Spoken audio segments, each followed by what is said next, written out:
My name is Dr. Rowan Kincaid, and for 22 years, I have lived my life measured in pounds per square inch, flow rates, and the terrifyingly thin margin between a profitable energy transfer and an environmental catastrophe.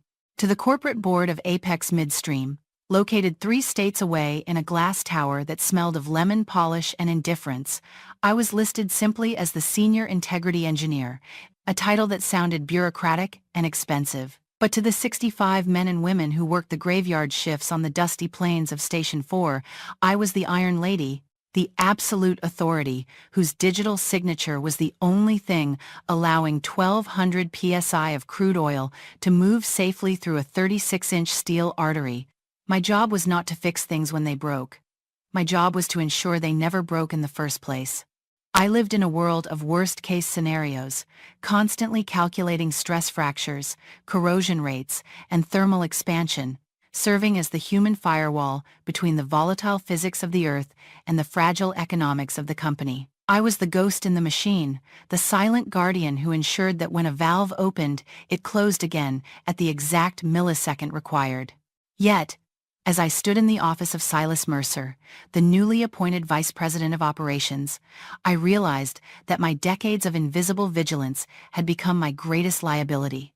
To a man who only understood profit margins and quarterly projections, a safety record that was too perfect looked suspiciously like a waste of money.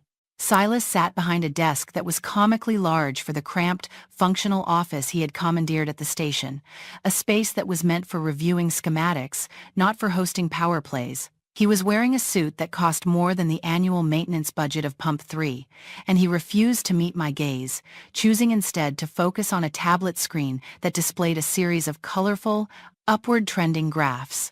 He tapped the glass with a manic energy, his fingernails clicking against the surface, and began to speak in a rapid, rehearsed cadence about lean operational structures and removing legacy bottlenecks.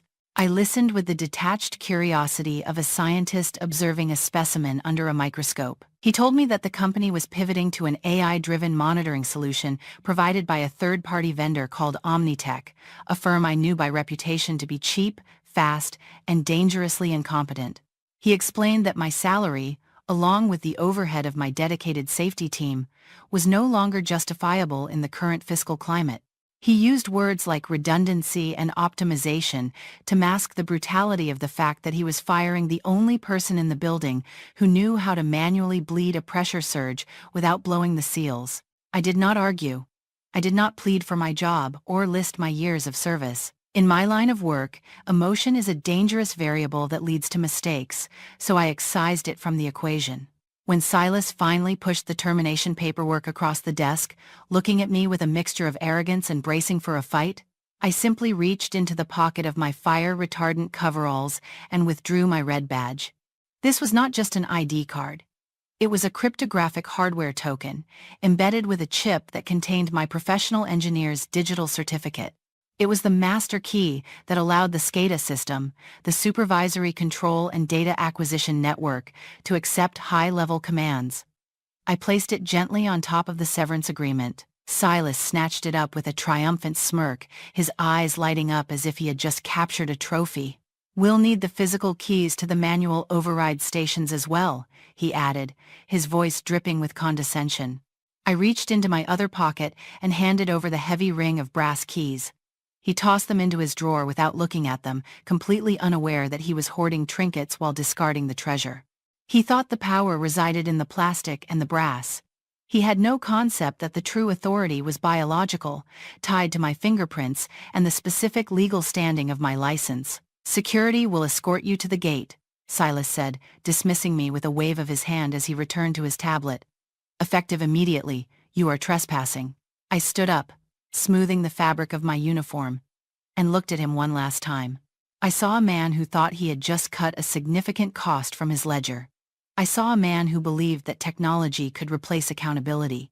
I wanted to tell him that the AI he was so proud of was just a data aggregator, a tool that could read a thermometer but couldn't understand the nuances of thermal expansion. I wanted to warn him that the software he was installing had no legal authority to sign off on federal compliance logs, but I remained silent.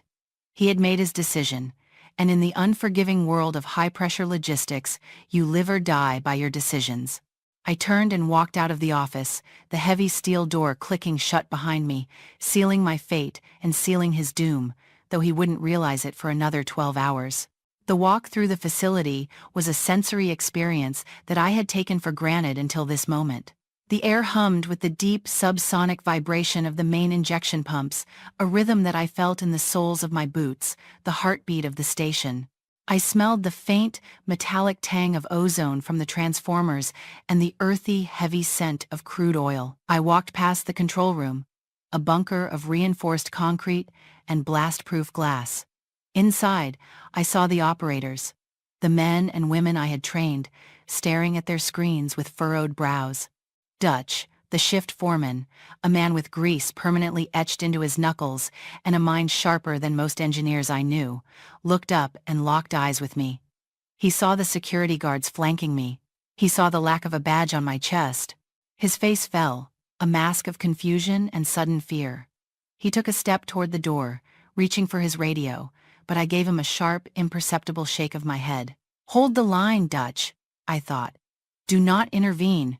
Do not give them a reason to fire you too." He stopped, his hand hovering over the mic, and watched me go.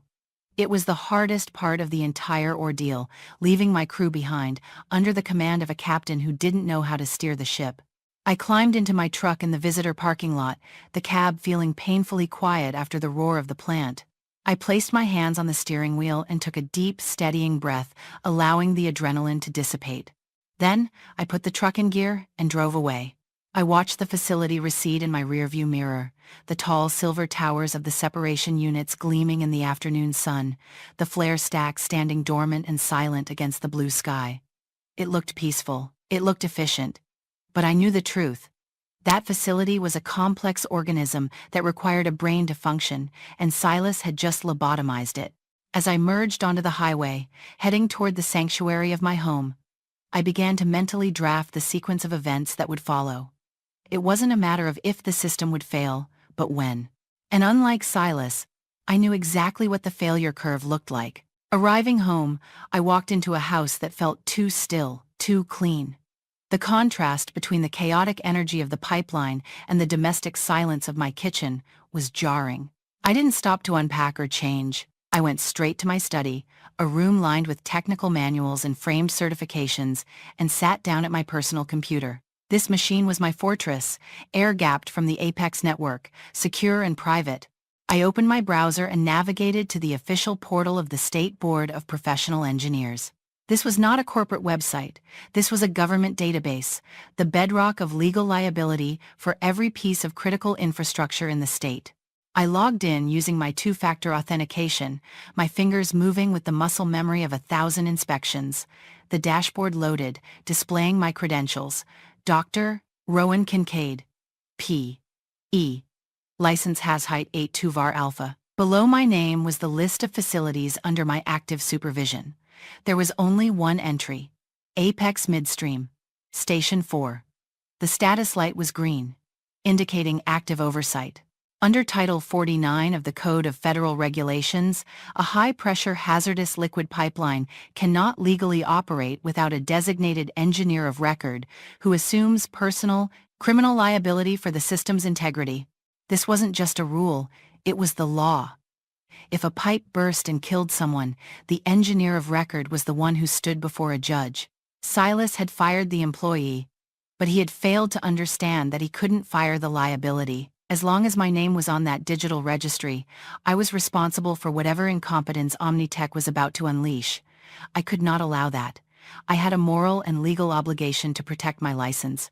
I moved my cursor to the button marked Dissociate License. A dialog box popped up, the text stark and threatening. Warning.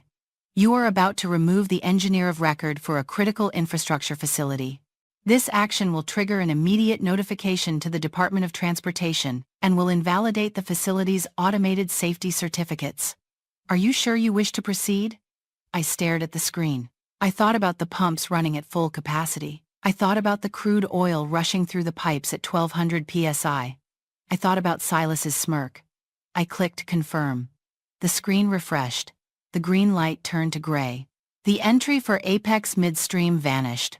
In the blink of an eye, I had severed the legal umbilical cord. The facility was now operating as a rogue entity, an orphan in the eyes of the state. I closed the laptop, the soft click echoing like a gunshot in the quiet room. The digital signal was now traveling through the fiber optic lines, racing toward the Apex servers. The countdown had officially begun. The rest of the afternoon passed in a blur of anxious waiting. I tended to my garden, weeding the flower beds with a ferocity that surprised me, trying to burn off the nervous energy. I kept glancing at my phone, waiting for the inevitable contact. It started quietly. At 6 p.m., a text message arrived from Dutch. "Rowan, something is wrong. The main control board is flashing a certificate invalid error. The new guys from Omnitech are freaking out. They say they can't clear the alarm." I read the message, my heart aching for him, but I did not reply. I could not reply. Any instruction I gave now could be construed as consulting work, reattaching my liability to the disaster. I had to let them drown. At 8 p.m., the second text came. "They're trying to bypass the safety interlocks. Silas is screaming at them to force the valves open. The system keeps resetting to safe mode. Pressure is building on the intake side." I closed my eyes, visualizing the schematic of the station. The SCADA system was programmed with a dead man's switch. It pinged the state database every hour to verify the engineer of record's digital signature. When that ping returned a null value because I had removed my license, the system interpreted it as a loss of command. It assumed the control room had been abandoned or compromised. To protect the infrastructure, the logic controllers initiated a soft shutdown. The solenoid valves controlling the main flow were slowly closing, restricting the oil to prevent a catastrophic spill. But the pumps upstream, miles away, were still pushing oil into the line because Silas hadn't thought to call the suppliers to stop the flow. The physics of the situation were inescapable. You cannot push incompressible fluid into a closed container without consequences. The pressure inside the intake manifold was spiking. The sensors were screaming. And because the main valves were locked in a safety closure state that required a PE override to reopen, Silas was helpless. He was trying to fight a mathematical certainty with managerial anger. The climax of the night arrived at 2 a.m. I was sitting on my back porch, wrapped in a blanket, unable to sleep. I looked toward the eastern horizon, where the Apex facility lay hidden in the darkness. Suddenly, the sky ignited. It wasn't a gradual brightening. It was a violent, pulsating eruption of orange light that tore through the night. The clouds above the industrial park were instantly illuminated in a hellish crimson glow. The flare stack. The pressure relief valves, sensing that the pipes were about to burst from the upstream surge, had popped open. They were venting millions of cubic feet of natural gas and vaporized crude into the emergency stack and igniting it. A few seconds later, the sound reached me. A low, thunderous roar, like a jet engine idling on a runway, but deeper and more guttural. The flare was doing its job. It was preventing an explosion. But the magnitude of the flame told me everything. This wasn't a small burp of gas. This was a full-scale venting event. They were burning thousands of dollars of product every minute. The light was so bright it would be waking up homeowners 3 miles away. Dogs would be barking, windows would be rattling. Silas had wanted to save money on my salary. He was now incinerating the equivalent of my annual paycheck every hour in the form of black smoke and wasted energy. I watched the fire dance against the darkness, a terrifying beacon of incompetence. I took a sip of my cold tea. "Burn," I whispered into the night. "Burn it all down." The morning sun rose through a haze of smog that hung over the county, a physical testament to the night's chaos. My phone began to ring before I had even finished pouring my coffee. It wasn't Silas. The caller ID displayed Gulf Coast Refinery, VP. Logistics. It was Miller, the man responsible for keeping the massive refinery downstream supplied with crude.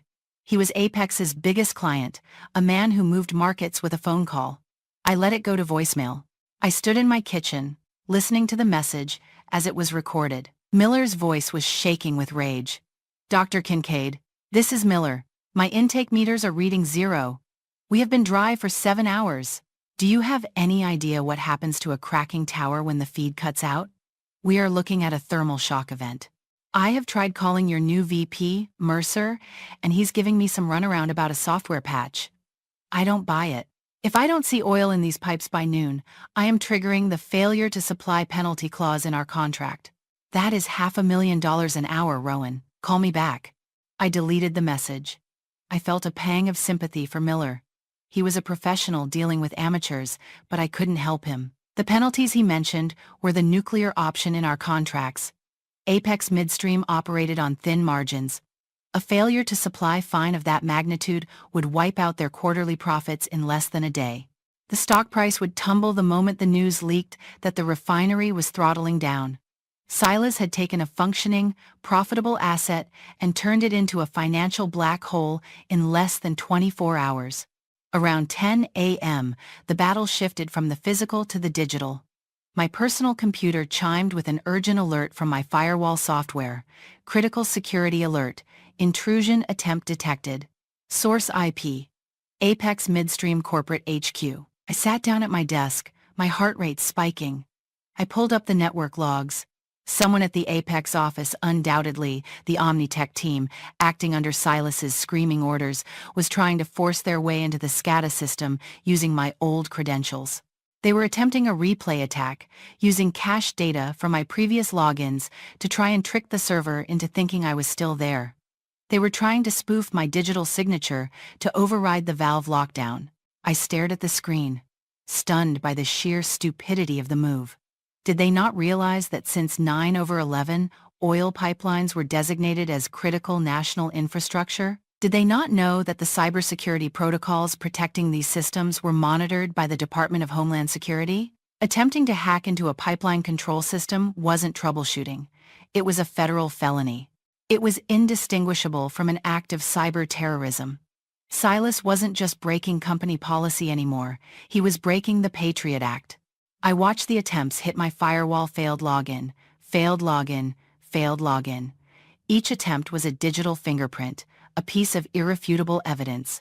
I didn't block them. I didn't shut down the connection. Instead, I carefully highlighted the log entries, ensuring the timestamps and the originating IP address were clearly visible. I exported the file as a PDF and opened my email client. I composed a new message, attaching the log file. The recipient wasn't the Apex board. It wasn't Silas. It was the public tip line for SNEEZA, the Cybersecurity and Infrastructure Security Agency.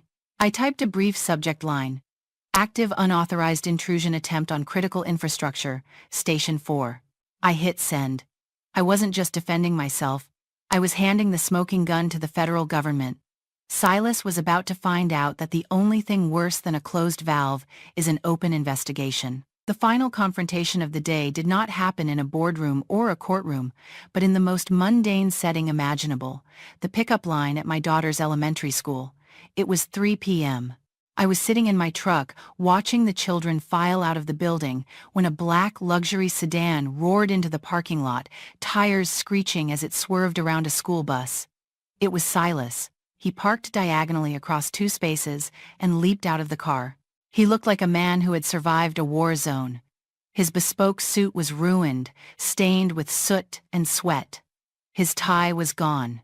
His hair was wild. He spotted my truck and ran toward me, ignoring the shocked looks of the teachers and parents. He reached my window and slapped his palm against the glass. "Rowan!" he shouted, his voice hoarse.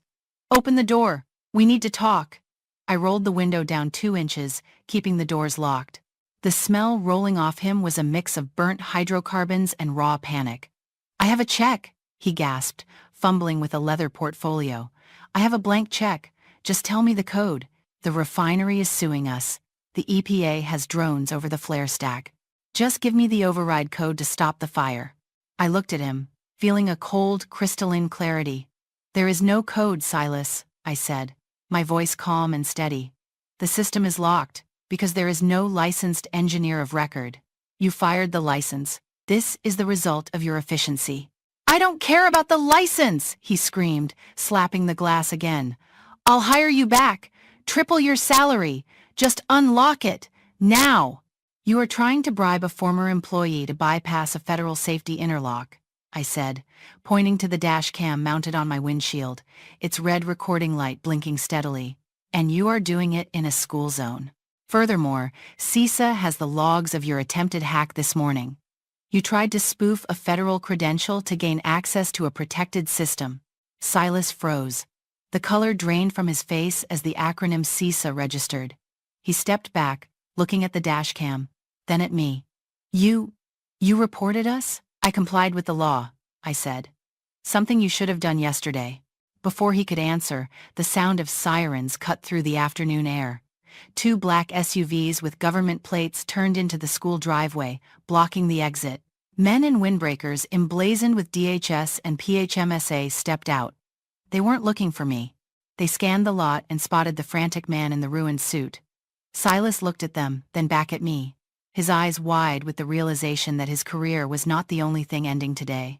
The pressure had finally found the weak point in the system, and it wasn't the steel pipes, it was him. The arrival of the federal agents at the school parking lot was not the climax of the disaster, but merely the prologue to the true dismantling of Silas Mercer's career.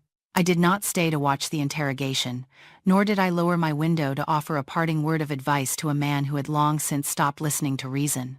I simply put my truck in gear and drove away, leaving the Vice President of Operations to explain to the Department of Homeland Security why he was harassing a federal witness in a designated school zone. As I navigated the familiar streets back to my quiet, empty house, the adrenaline that had sustained me for the last 24 hours began to recede, replaced by a cold, heavy certainty. The chaotic energy of the conflict had dissipated, leaving only the grim reality of the cleanup that was to come. I knew, with the precision of an engineer calculating a trajectory, that the phone call was inevitable. It would not come from Silas, whose device was likely already sealed in an evidence bag. It would come from the only person left with the authority to surrender. I spent the next hour in my home office, not celebrating, but preparing for the final negotiation. I showered, washing away the smell of the garden soil and the lingering stress of the confrontation, and changed into a navy blue suit, the kind of tailored, severe armor one wears to a high-stakes deposition or a funeral. I needed to project absolute competence. I needed to look like the solution to a $50 million problem. I sat at my desk, reviewing the standard consulting rates for crisis management in the energy sector, and waited. At 5:15 p.m., the silence of the house was broken by the ring of my landline. The caller ID displayed a number I recognized instantly, though it had never graced my personal phone before. The direct executive line of Harlan Oates, the Chief Executive Officer of Apex Midstream. I let it ring 3 times, composing my breathing, ensuring my voice would betray no hesitation, no smugness, only professional detachment. "Dr. Kincaid speaking," I answered, my voice steady. "Rowan." Harlan's voice came through the line, gravelly and stripped of the polished, commanding charm he usually reserved for shareholder meetings. He sounded like a man who had aged 10 years in a single day. "I am currently standing in the observation deck of Station 4. There are agents from the Pipeline and Hazardous Materials Safety Administration putting yellow tape around the server racks. The flare stack is burning so bright I can feel the heat through the blast shutters, and my Vice President of Operations has just been placed in the back of a federal vehicle. I need you to come in." "I am no longer an employee of Apex Midstream, Mr. Oates," I replied, keeping my tone neutral. "I have no authorization to enter the premises. In fact, your previous instructions, delivered quite clearly by Mr. Mercer, were that my presence on the property would constitute criminal trespassing." "We both know that is a technicality right now," Harlan snapped, though there was no heat in it, only raw desperation. "The Department of Transportation has issued a cease and desist order for the entire pipeline. The Gulf Coast refinery has officially filed a breach of contract claim for failure to supply. I don't need an employee, Rowan. I need the engineer of record. The federal inspector tells me they won't lift the lockdown until a certified professional engineer verifies the system integrity and signs the restart order. You are the only person in the state with the cryptographic keys to do that. How soon can you be here?" "I can be at the main gate in 40 minutes, I said, checking the time on my laptop. "But Mr. Oates, you should have your general counsel draft a robust consulting agreement before I arrive. I will specifically require a comprehensive indemnification clause." I will not touch a keyboard, inspect a valve, or issue a command without a signed contract absolving me of the damage caused by your team's negligence over the last 48 hours. And I suggest you read the fee structure carefully, because it will reflect the severity of the crisis. Just get here, he said, his voice hollowing out. The lawyers are already drafting it. The drive back to the facility felt fundamentally different from the drive away the previous day. The sun was setting behind me, casting long, bruised shadows across the plains, but the sky ahead was dominated by the angry, pulsating orange glow of the flare stack. It hung over the horizon like a second sun.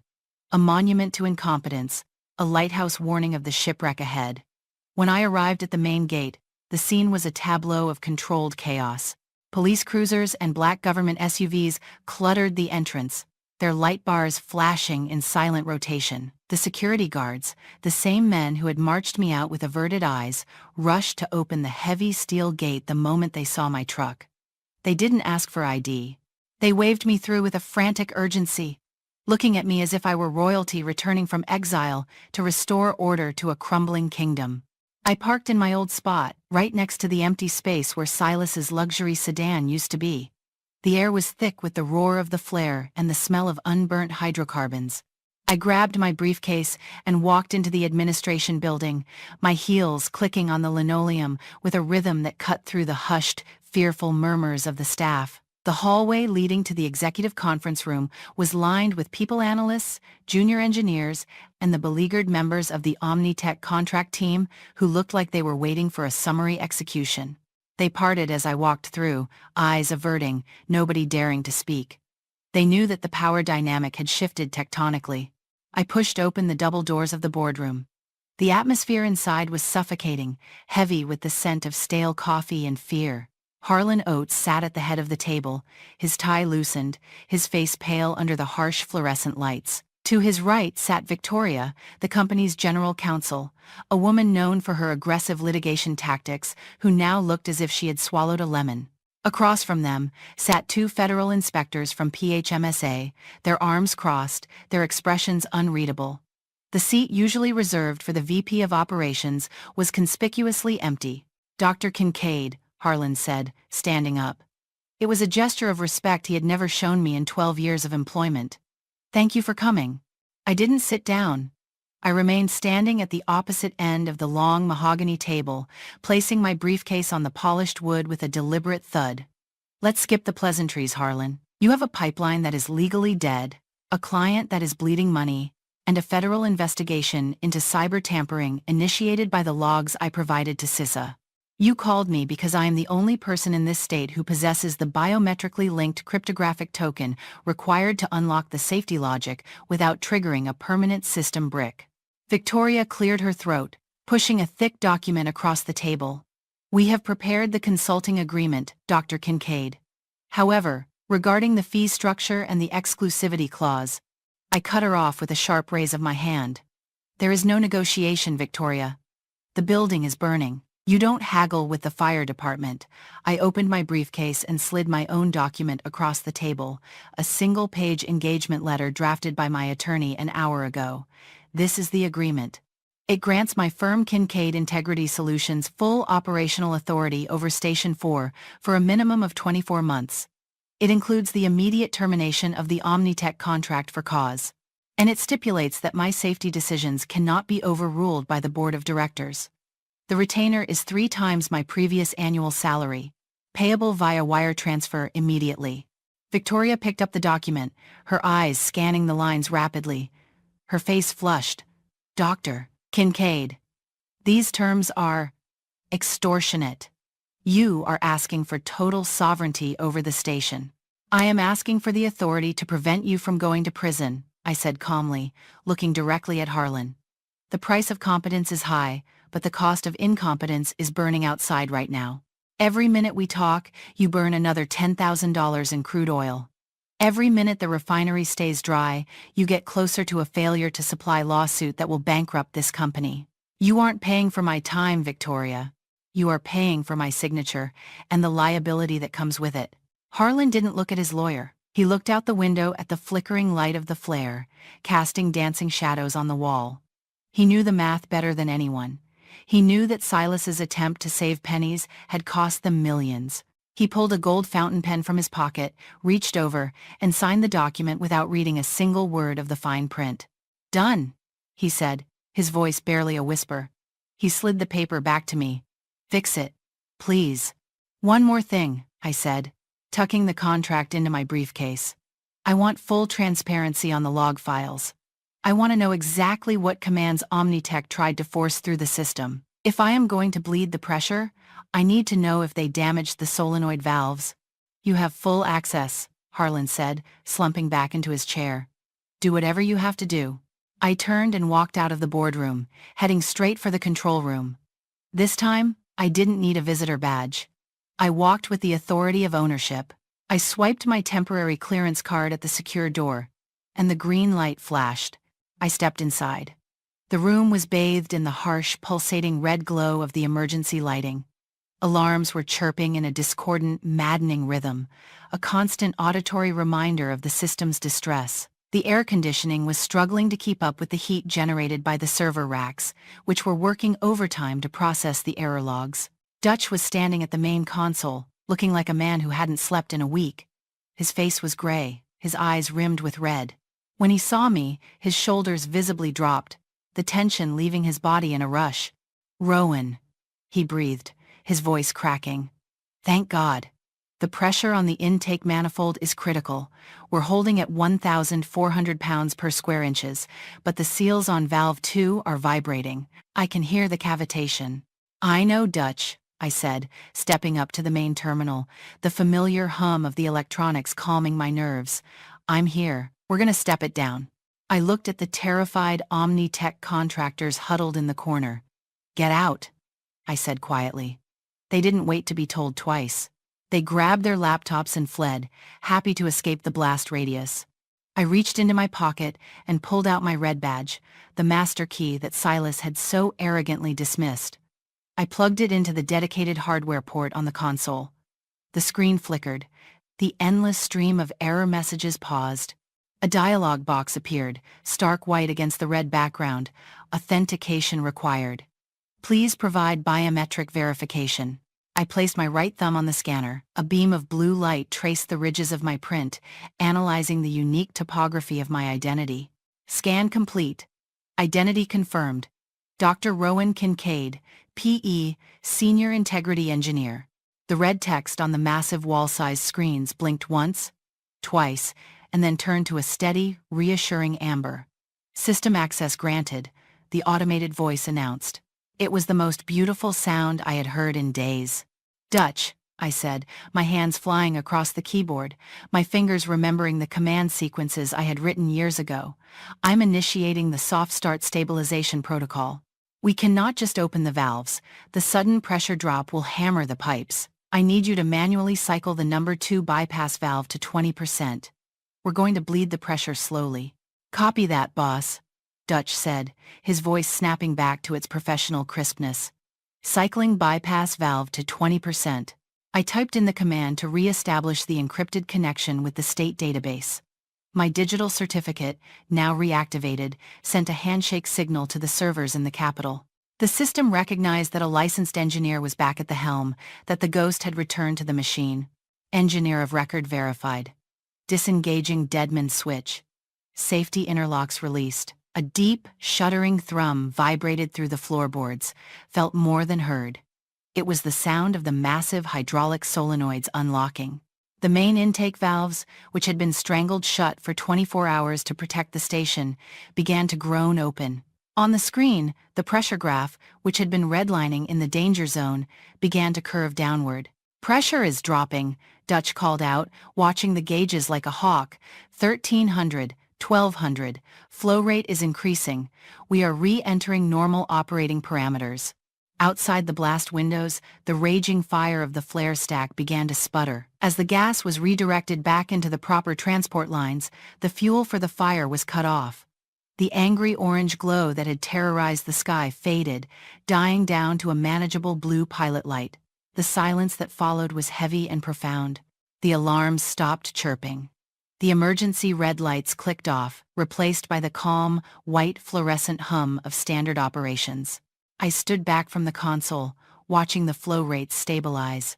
The crude oil was moving again, flowing silently and safely toward the refinery, money flowing back into the company's veins instead of burning into the atmosphere. I had done it. I had proven that the machine was nothing without the operator. The door to the control room opened. Harlan Oates stood in the doorway. He looked at the screens, seeing the steady green lines, and then he looked at me. There was no warmth in his eyes, no gratitude, only the cold calculation of a man who realized he had been outmaneuvered. He knew I had beaten him. He knew I owned the safety of his company for the next 2 years. "It's stable," I said, not turning away from the screen. "You can call the refinery. Tell Miller the oil is on the way." "Good work," he muttered, the words tasting like ash in his mouth. He turned and walked away, his posture diminished.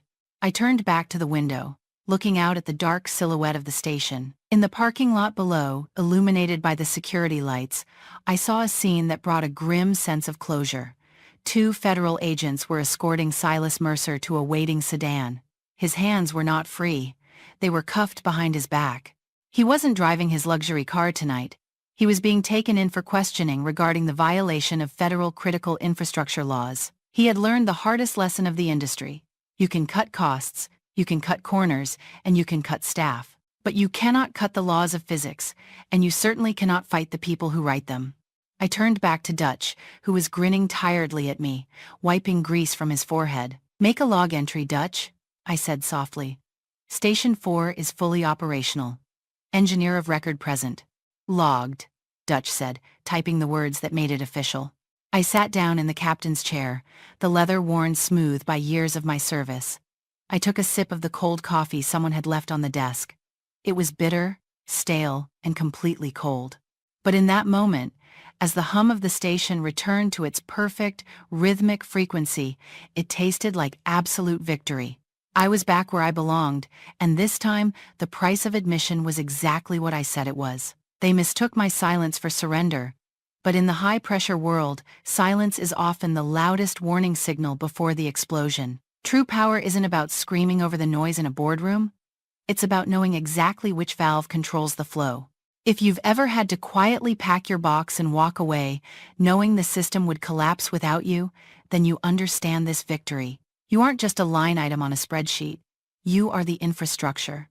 If this story spoke to your own experience, like, comment, and share it with someone who needs to be reminded of their worth today.